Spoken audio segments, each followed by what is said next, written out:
Hi, and welcome to Creepy Crime Story, where the darkest truths aren't imagined. They're real. When the 911 call came in, she was sobbing. Not because it was over, but because someone might finally hear what happened. In a luxury high-rise above Miami's bayfront skyline, a young man was bleeding out, whispering, "I can't feel my arm." A woman knelt beside him, crying, recording, explaining, denying. The influencer lifestyle never showed this part. This wasn't just a crime scene. This was a relationship on the edge of collapse, and one that finally did. April 3rd, 2022. Edgewater District, Miami, Florida. Apartment 2201 at One Paraíso. A high-rise known for housing social media personalities, athletes, and crypto investors.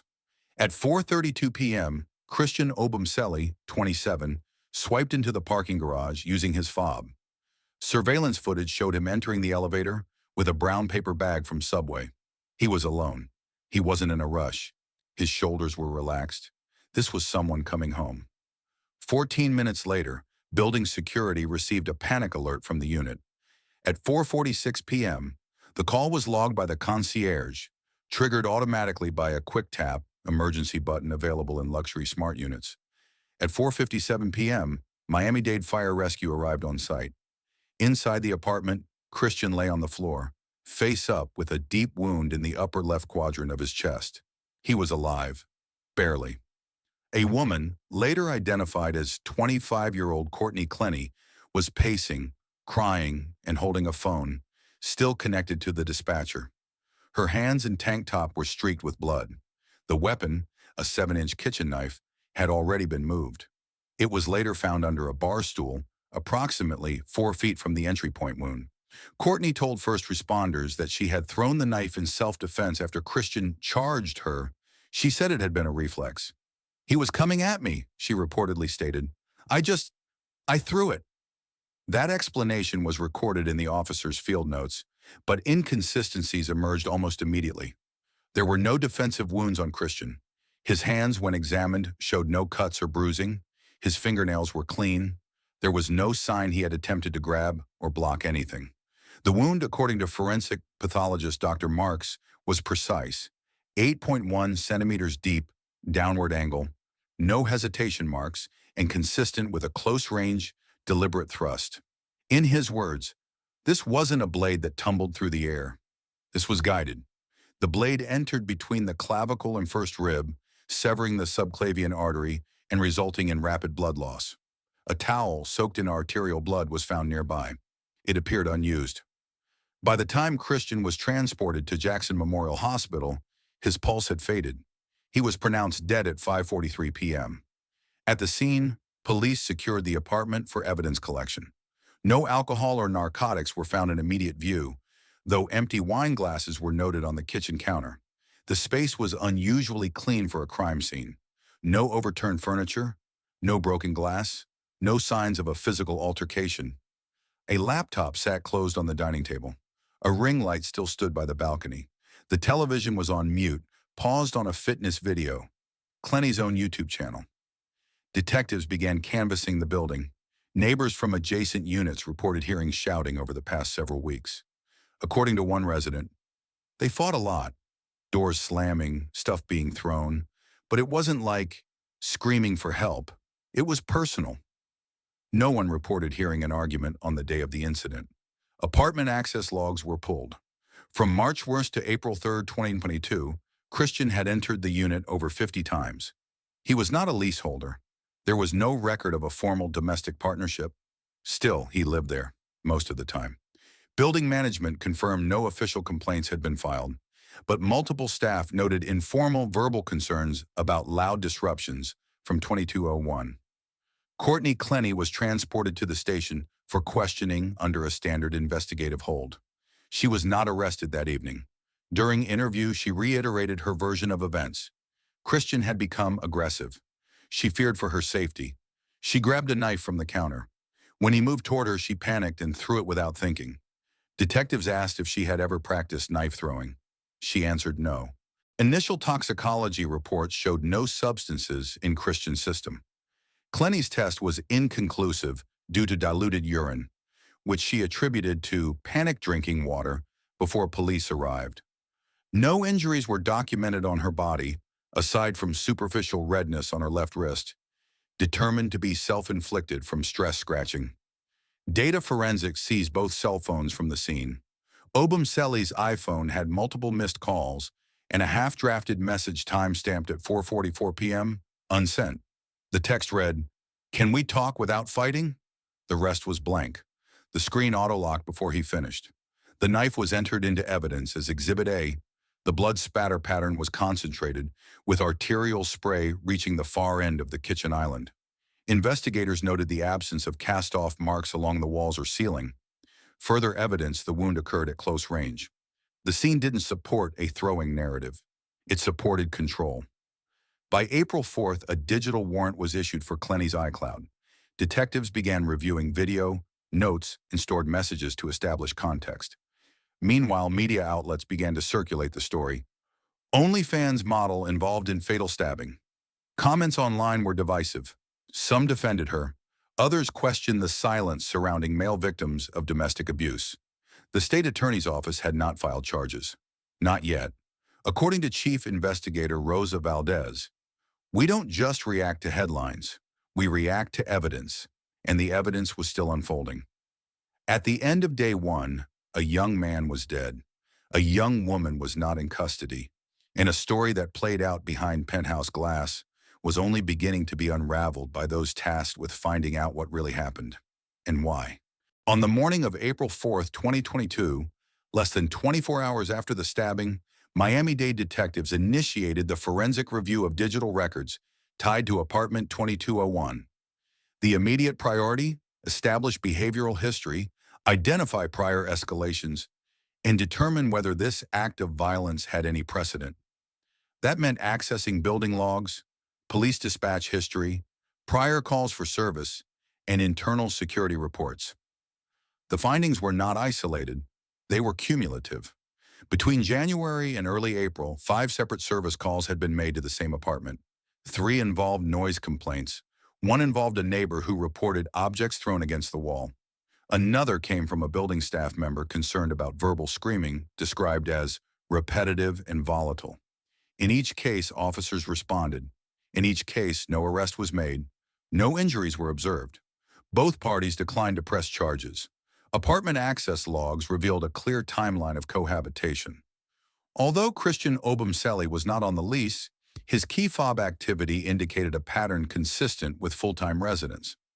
Between March 1st and April 3rd, he entered the building 56 times. He used the garage gate regularly, entered via elevator, and accessed the same unit daily. No outside visitors were registered to the apartment during this window, aside from meal delivery. There was no indication of third-party interference.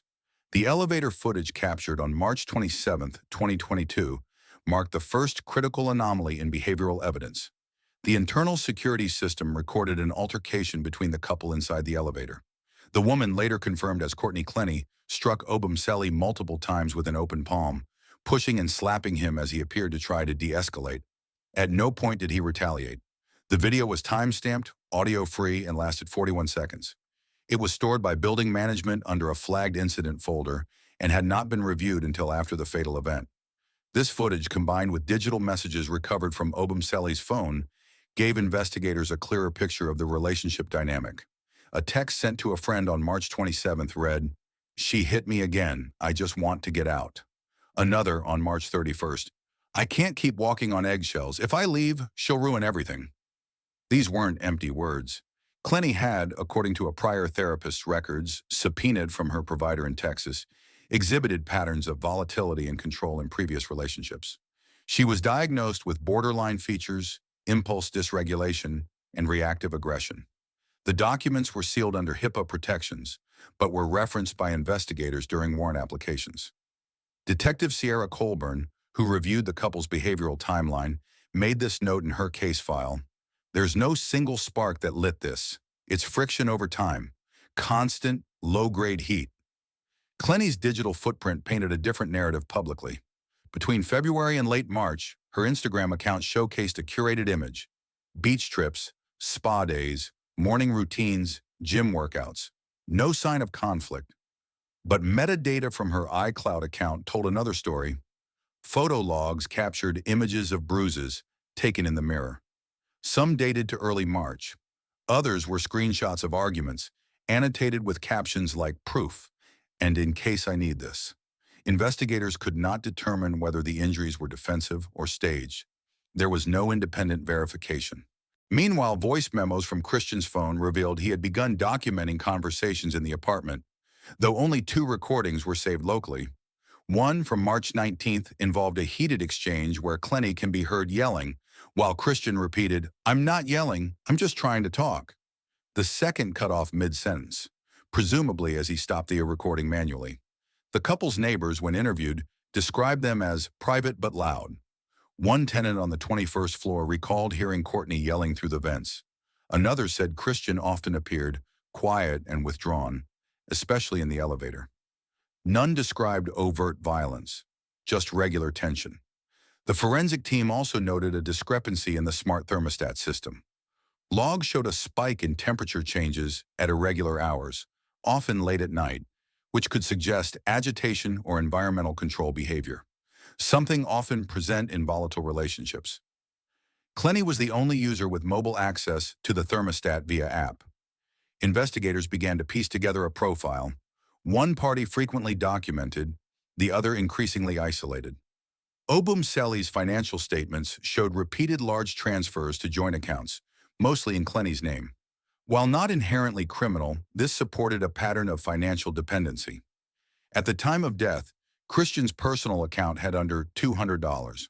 Clenny's accounts, meanwhile, reflected over $90,000 in net deposits over the previous 90 days, primarily from digital subscriptions. No restraining orders existed between the two. No friends or family had ever formally reported domestic violence. But quietly and gradually, the pattern had formed. The signs were all there. The system had just failed to connect them. By the end of day 2, the homicide team was no longer asking whether a crime had occurred. The focus had shifted to understanding how long it had been building and whether it could have been prevented. By April 6th, the Miami-Dade Medical Examiner's Office had finalized the preliminary autopsy report for Christian Obumseli. The document was concise, clinical, and direct. The cause of death, a single stab wound to the upper chest. The manner of death, pending further investigation. But for detectives, the implications of that one wound were already becoming central to the case. The incision was located just beneath the left clavicle, angled slightly downward and inward. The blade had pierced the skin, slipped between the ribs, and lacerated the subclavian artery, one of the major vessels supplying blood to the arm and upper torso. Death was not instantaneous, but inevitable. According to forensic pathologist Dr. Ernesto Marquez, the time between penetration and irreversible hemorrhagic shock was estimated at less than 2 minutes. Obumseli had no chance of survival without immediate surgical intervention. Investigators focused on a critical forensic point: trajectory. The defendant had claimed she threw the knife from a distance of approximately 8 to 10 feet during an argument, but the depth and angle of the wound, as documented, contradicted this version. Crime scene measurements placed the victim's body just inside the threshold between the kitchen and living space. Blood pooling and arterial spray patterns indicated that the stabbing occurred near the island countertop. The knife was later recovered 4 feet away, partially concealed beneath a bar stool leg, its placement inconsistent with a mid-air arc or ricochet.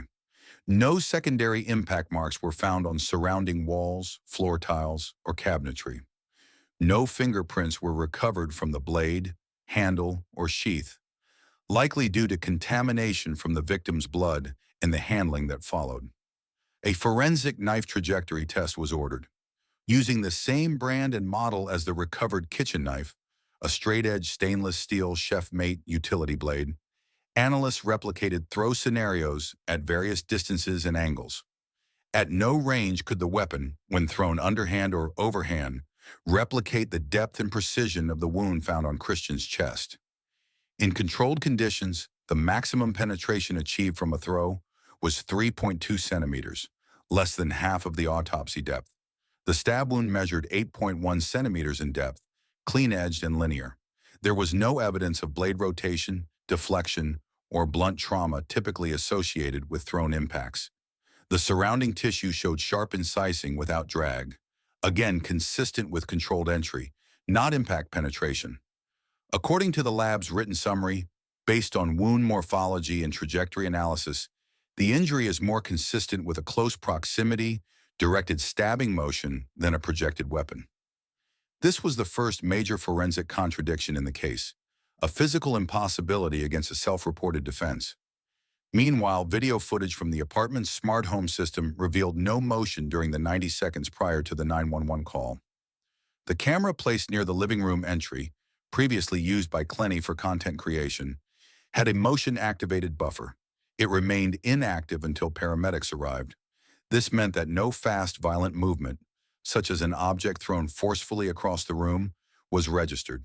However, because of its placement angle, the system could not fully capture activity in the kitchen. It ruled out nothing conclusively, but raised additional doubt. Detective Sierra Colburn reviewed these inconsistencies against Clenny's interview. According to the transcript, when asked whether she approached Obumseli after the throw, she responded, "I didn't touch him. I panicked. I saw blood and froze." But the blood spatter patterns on her shirt showed multiple points of high-velocity transfer. That's not typical from a distance. It's from close proximity, within 1 to 2 feet, when the wound opens and arterial spray occurs. By now, the case narrative had shifted from a fatal domestic dispute to a technical sequence. Not what was said, but what could be proven. Still, no arrest had been made. The state attorney's office required a formal declaration of probable cause. Prosecutors wanted the forensics tight. No speculation, just science. The ME's final opinion remained guarded. While the wound was fatal, they stopped short of labeling it homicide. The report concluded, an injury of this depth and angle could not reasonably be caused by a thrown blade under normal physical parameters. Back at Homicide Division, one investigator posed a quiet concern during the case review. The story aligns too cleanly. That's sometimes the problem. Real accidents don't explain themselves that well. With forensic inconsistencies mounting, the team moved to the next step, reconstructing the timeline minute by minute. If the knife didn't fly through the air, then someone was close enough to guide it, and that changed everything. On April 7, 2022, detectives obtained a signed warrant to extract and analyze the full digital data from both Courtney Clenny and Christian Obumseli's phones, laptops, and cloud-based accounts. The focus wasn't simply on the moments leading up to April 3rd, it was on the weeks, even months prior. In high-conflict domestic cases, context often leaves traces not just in bruises or text messages, but in metadata, cloud sync logs, and device behavior over time. This was no exception. Christian's iPhone SE, recovered at the scene, was password protected but easily accessed via Apple's emergency legal compliance gateway. Investigators initiated a full iCloud download. Among thousands of standard app entries and generic files, they found a single folder named Audio Clips. It contained 3 voice memos, all dated within the 2 weeks before his death. Each file was short, ranging from 26 seconds to a little over 2 minutes, but the content aligned closely with prior witness statements and elevator footage. In the clearest clip, Christian could be heard attempting to de-escalate a verbal confrontation. His tone remained steady. The second voice was elevated, hostile, and unfiltered. No physical threats were issued, but the language carried dominance and accusation. The recording ended abruptly. No illegal surveillance laws were violated. Florida is a one-party consent state. Still, the fact that Christian had begun archiving his interactions quietly added dimension to the psychological progression of the case. He had not reported any incident to police. He had not told family, but he was documenting. More revealing were his saved notes. In a locked folder, secured under biometric Face ID and accessible only through his iCloud backup, investigators discovered typed entries, each dated and time-stamped. Many were no more than sentences, fragments, but in sequence they reflected a pattern of growing concern. March 13th, she hit me last night. No mark, I walked. March 24th, don't know who I am anymore. I'm not loud, I'm small. March 29th, she said no one would believe me. She might be right. Investigators corroborated the entries against location data. Christian was indeed at home during the entries. GPS confirmed he hadn't left the apartment during most of those evenings. On the other side of the digital equation was Courtney's iPhone 13 Pro Max. Her data footprint was significantly larger, consistent with her public influencer persona. Over 200 gigabytes of synced content, including videos, deleted messages, photo archives, and automated system logs. The forensic team isolated media folders tagged with geolocation identifiers matching her Miami condo. In a folder labeled Drafts, they located 11 unreleased video clips, most from her kitchen and balcony. One of them, dated just 72 hours before the stabbing, captured Clenny rehearsing a brand promotion.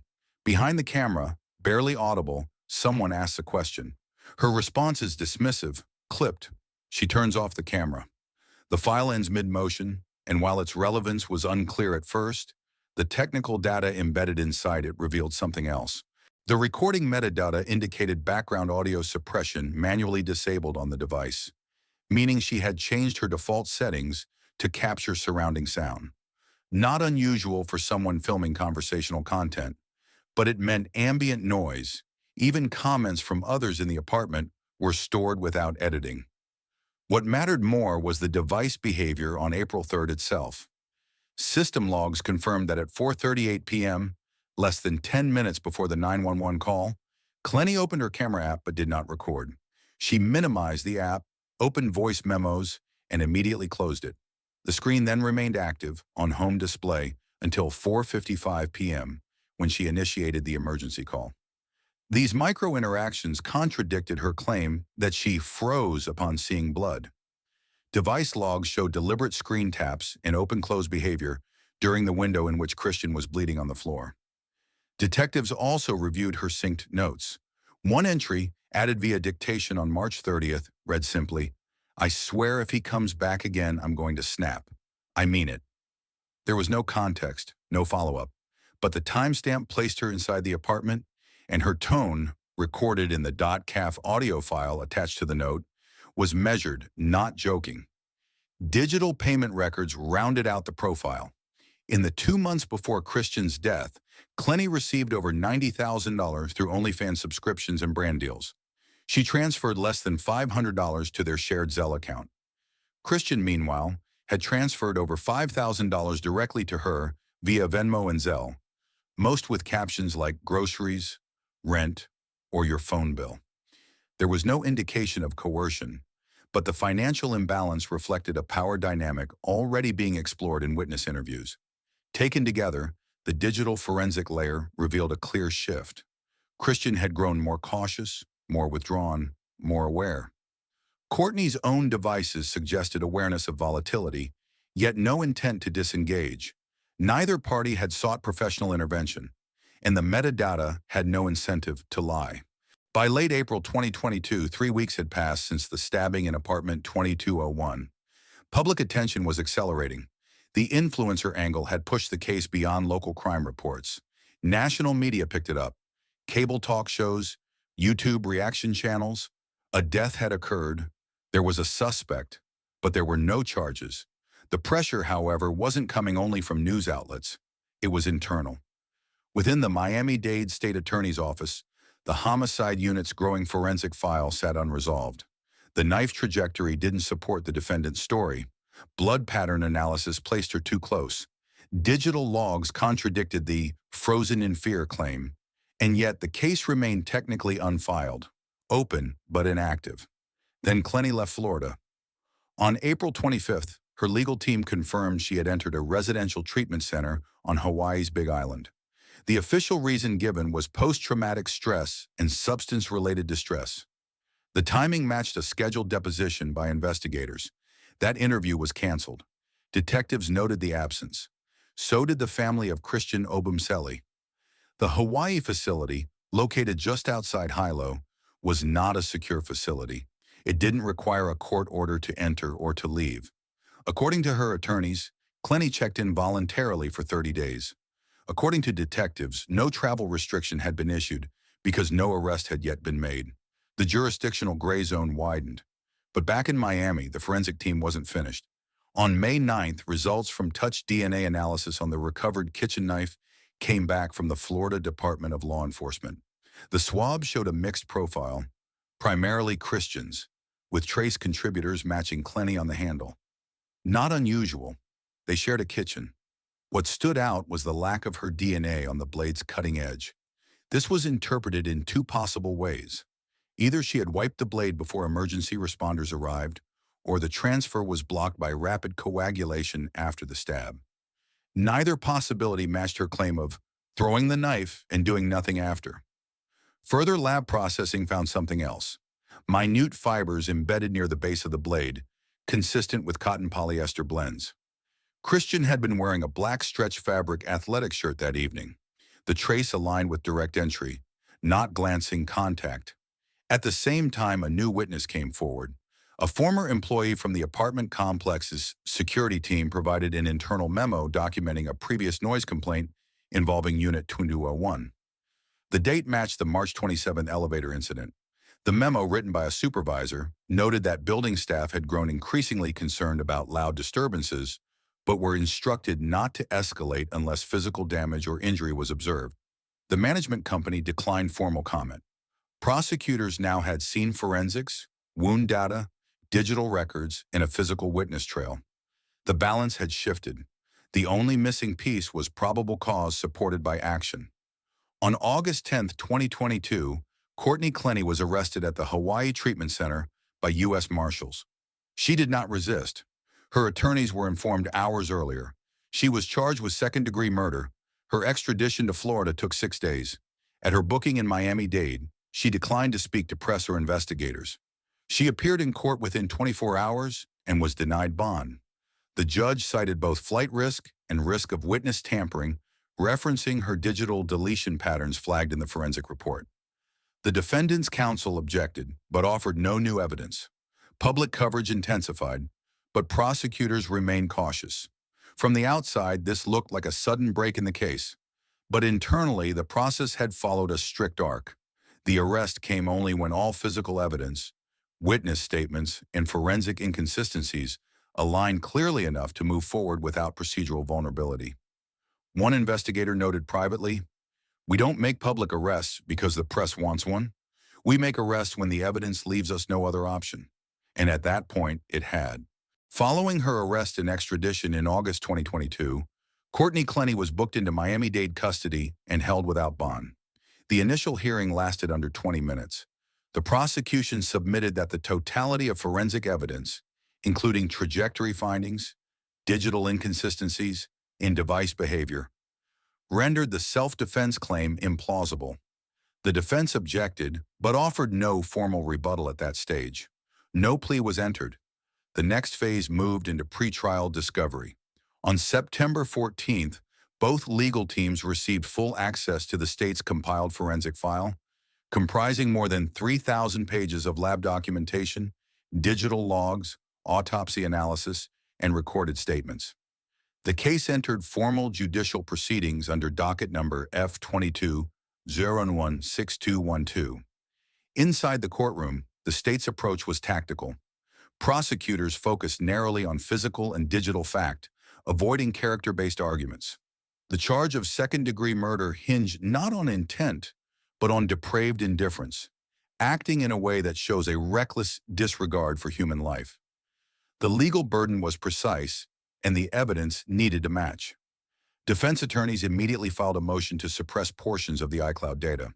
Their arguments centered on the scope of the warrant, that law enforcement had exceeded authorized access when reviewing diary entries, voice memos, and note dictations.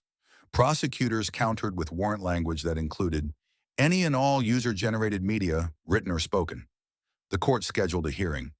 Simultaneously, the defense moved to exclude the elevator footage from March 27th, asserting that prior incidents were prejudicial and not directly relevant to the homicide.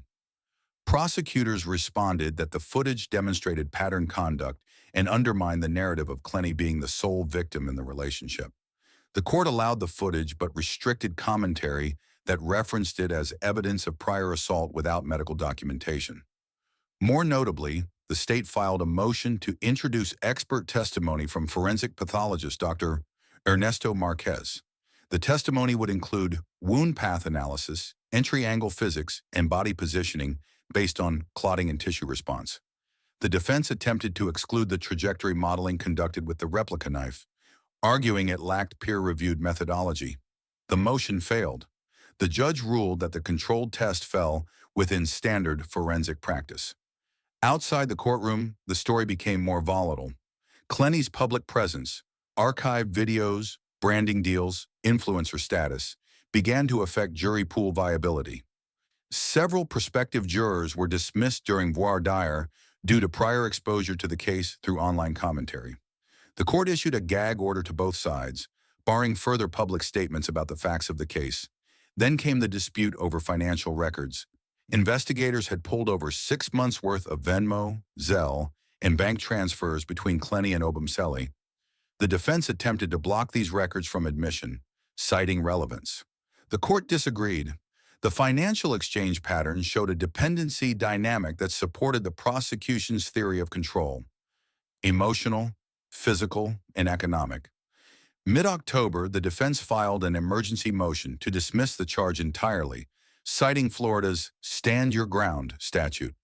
The motion claimed Clenny had been acting out of fear for her life and was justified in using force. Prosecutors submitted an 87-page rebuttal. The court reviewed the evidence and denied the motion. The judge wrote that the totality of the forensic and digital record did not support a reasonable perception of immediate threat. By November 2022, nearly 8 months after Christian Obumseli's death, the case had shifted from public curiosity to legal focus. The forensic sequencing was locked. The discovery phase concluded, and a trial date was tentatively set for Q1 of 2023. Behind the scenes, there was acknowledgement that no trial, regardless of outcome, could undo what had happened. But there remained a duty to proceed. In high-profile cases involving domestic violence, digital records, and influencer culture, clarity was often distorted by exposure. The courtroom would be the first place where the narrative had to stand without edits. By January 2023, the state of Florida had finalized its trial strategy against Courtney Clenny. After nearly 10 months of forensic work, motion hearings, and digital data analysis, the case was set to be presented to a jury. The charge remained second-degree murder, defined under Florida law as an unlawful killing perpetrated by an act eminently dangerous to another and evincing a depraved mind. The prosecution believed the evidence met that threshold, but presentation would be everything. The core of the state's case was rooted in sequencing, not speculation. Prosecutors would begin with the physical, the wound, its angle, and the depth confirmed by autopsy. The medical examiner was slated to testify first, laying out the impossibility of the defendant's claim that she threw the knife from across the kitchen. This testimony would be paired with high-resolution 3D trajectory reconstructions created by FDLE analysts. Each model showed a short-distance downward stab motion, not consistent with a projectile impact. From there, they would shift to digital behavior, specifically the minute-by-minute app usage from both phones. According to the prosecution's timeline, Courtney accessed her phone twice while Christian was bleeding. She opened voice memos at 4:38 p.m. and again at 4:42 p.m., but recorded nothing. Prosecutors were not speculating on motive. They were showing that panic did not match the interface history. Her iCloud dictation entry, "I swear if he comes back I'm going to snap," was classified as a pre-incident statement. The court had allowed it in with limitations. It could be referenced as an indication of mental state, but not as direct evidence of intent. The defense objected unsuccessfully. The state also had financial data ready for presentation. Over $5,000 transferred from the victim to the defendant in the 30 days before his death. These were not categorized as gifts. They were labeled utilities, groceries, emergency rent. Prosecutors would argue this showed an imbalance of power, where emotional volatility was reinforced by economic dependence. A forensic accountant would be called to contextualize the transactions. Two key witnesses were under subpoena, a former building security manager and one of Christian's friends from college. The manager would testify to repeated verbal complaints from tenants about shouting in Unit 2201, documented but never escalated. The friend would read from a text message Christian had sent a week before his death. "She gets physical sometimes. I don't know what to do." The defense, meanwhile, prepared a counter-narrative centered on emotional duress. Their position: Christian had been controlling, occasionally aggressive, and Clenny had acted in a moment of fear. They filed notice of intent to use the battered woman syndrome defense under Florida's justifiable use of force statute. Despite the court already having denied the stand your ground motion, they hired a private psychological expert who reviewed Clenny's therapy records and history of panic episodes. She had reportedly been treated for anxiety, trauma, and substance-related mood instability in both Texas and Florida. The defense planned to argue that her behavior after the stabbing, her delay in calling 911, her digital inconsistencies, were not signs of guilt, but signs of trauma. Privately, legal observers debated the tactic. Battered woman syndrome had rarely succeeded in cases where there was no documented pattern of abuse by the victim. Prosecutors were aware of this. They chose not to challenge the claim publicly, but prepared for cross-examination. More complex was the jury. Jury selection had already been delayed twice due to media saturation. Too many potential jurors had seen clips, read headlines, or watched commentary on the case. Even with the gag order in place, the internet footprint was permanent. The court considered relocating the trial, but ultimately decided to move forward in Miami with a filtered pool. It would take longer, but the judge insisted the panel would be seated without bias. By the end of January, both sides had submitted final witness lists, exhibit summaries, and pre-admission arguments. The trial was set to begin in early March. As with many high-profile cases, the central tension was not whether something tragic had happened. It was how it would be defined. Accident, panic, control, indifference. Each side had its frame. But the facts, the forensic trail, the unaltered digital records, the autopsy results, would have to hold without dramatization. And in court, narrative meant little without evidence. By July 6, 2025, more than 3 years had passed since Christian Obumseli's death. Despite national attention and extensive digital evidence, Courtney Clenny had yet to stand trial. The delay wasn't due to lack of evidence. Far from it. Prosecutors had damning text messages, audio clips, elevator surveillance, and forensic data showing a single fatal stab wound inconsistent with her claims of self-defense. Still, her legal team fought every step, challenging the iCloud warrant, contesting the autopsy findings, and seeking to exclude digital evidence. Meanwhile, the Obumseli family endured repeated court delays and public accusations that Christian had been the aggressor, despite having no criminal history and being the one killed. In 2023, the family filed a wrongful death lawsuit, also naming Clenny's parents for allegedly accessing Christian's devices without legal authority. Public frustration grew. Critics questioned how a high-profile case backed by forensic, video, and digital evidence remained stuck in pretrial motions for years. The autopsy revealed a 7.5 cm deep stab wound to Christian's chest, delivered at a downward angle. Security footage, smart home data, and her own shifting narratives all contradicted the claim that she'd thrown the knife in panic. Yet the legal system stalled. Jury selection remained postponed. A trial date still unscheduled. As of today, Clenny remains in custody. No verdict, no closure. This case has become more than a homicide. It's a symbol of delays, disparities, and the long shadow between justice promised and justice delivered. Looking back on this case, I'm reminded that justice doesn't always move quickly, but truth has a way of surfacing. As someone who's followed these stories closely, I've learned that no matter how perfect someone may seem online, we should never ignore the quiet signs of control, fear, or emotional harm behind closed doors. Domestic violence isn't always loud. Sometimes it's hidden behind filters, laughter, and silence. If this story resonated with you, drop a comment and tell me where you're watching from. Or share your thoughts. And if it didn't connect, I still want to hear why. Let's talk. If you found this video meaningful, please subscribe to the channel so you don't miss the next case we uncover together.